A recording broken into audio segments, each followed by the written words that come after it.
অষ্টম শ্রেণীর শিক্ষার্থীরা তোমাদের বার্ষিক পরীক্ষায় কিন্তু ইতিমধ্যে অনেক স্কুলে শিল্প ও সংস্কৃতি পরীক্ষা হয়ে গেছে। তো যে সকল স্কুলে যৌথভাবে প্রশ্ন হয় তো তারই একটি প্রশ্ন নিয়ে আমরা হাজির হয়ে গেলাম। তো তোমাদের এই প্রশ্নের সমাধানও করে দেবো, তাই তোমরা ভিডিওটি সম্পূর্ণ সবাই দেখো। শিক্ষার্থীরা তোমাদের শিল্প সংস্কৃতি প্রথমে যে অংশ থাকবে সেটা হলো তত্ত্বীয় অংশ। এখানে তোমাদের মোট নাম্বার 65 অর্থাৎ ক বিভাগ। তোমাদের প্রথমে থাকবে দেখো এক কথায় প্রকাশ। দেখো আধুনিক গম্ভীরা গানের প্রবর্তককে, আধুনিক গম্ভীরা গানের প্রবর্তক কিন্তু শিল্পী ওস্তাদ শেখ সুফিউর রহমান ওরফে সুফি মাস্টার। ঠিক আছে, যে কোনো একটা লিখলেই হবে।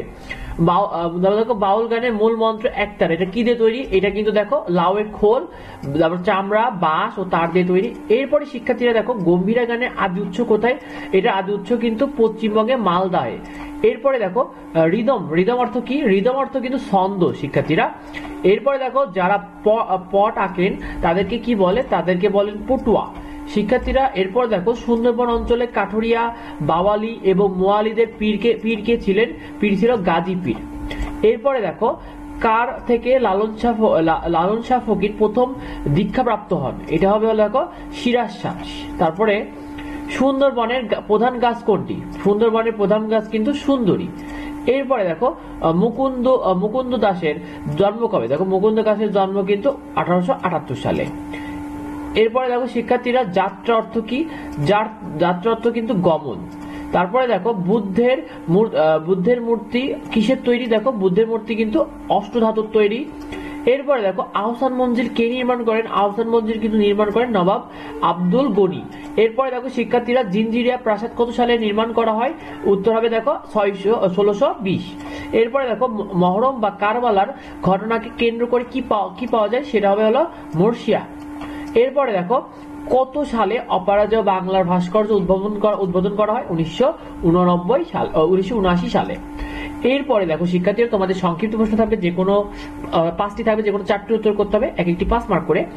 দেখো দাদারা তালের চলন অনুসারে লয় কত প্রকার ও কি কি? সুন্দরবন কেন বিখ্যাত? নারিকেলের মালা দিয়ে কি তৈরি করা যায়? ক্যালিওগ্রাফি কি? অপরাজেয় বাংলা ভাস্কর্য কোথায় অবস্থিত? এরপর তোমাদের থাকবে ছবি দেখে। দেখো এই যে ছবিটি দেখতে, এটা পাটের ব্যাগ, এটা থেকে তোমাকে নিজের ভাষায় লিখতে হবে। এরপর তোমাদের থাকবে রচনামূলক প্রশ্ন, যে কোনো থাকবে, যে কোনো 2টি লিখতে হয় 4টের মধ্যে। সাবাস বাংলাদেশ ভাস্কর্য সম্পর্কে লেখো, সুন্দরবন অঞ্চলে কাঠুরিয়া, বাওয়ালি এবং মোয়ালিদের পীর সম্পর্কে লেখো, রাজশাহী বিভাগে আঞ্চলিক সংস্কৃতি ও ঐতিহ্যবাহী বস্তু বিষয়ক তালিকা তৈরি করে এবং হযরত খান জাহান আলী রাজনের সম্পর্কে যা জানো সেটা সম্পর্কে লেখো। এরপর তোমাদের খ বিভাগে থাকবে বন্ধু খাতা প্রদর্শন করো, অর্থাৎ এখানে কিন্তু 35 নম্বর থাকবে। তো এখানে দেখো 15 নম্বর বন্ধু খাতা, তোমার নিজের মতো করে একটি বন্ধু খাতা প্রদর্শন করবে।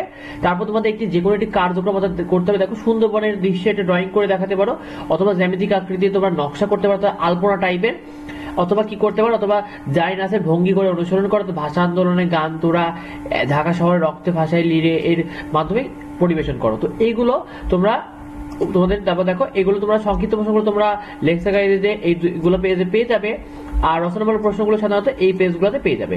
তো ভিডিওটি এই পর্যন্তই। আমাদের চ্যানেলে তোমাদের নিয়মিত সাজেশন দেওয়া হয়, সেই সাথে বিভিন্ন ধরনের ফ্রি শিটও দেওয়া হয়। তো পরবর্তী বছরে তোমরা কিন্তু নতুন বছরে ক্লাস পেতে এবং সাজেশনগুলো পেতে অবশ্যই আমাদের চ্যানেলটিকে সাবস্ক্রাইব করে রাখো, তাহলে তোমরা ভিডিও নোটিফিকেশন পেয়ে যাও। তো দেখা হয় পরবর্তী ভিডিওতে। ধন্যবাদ সবাই।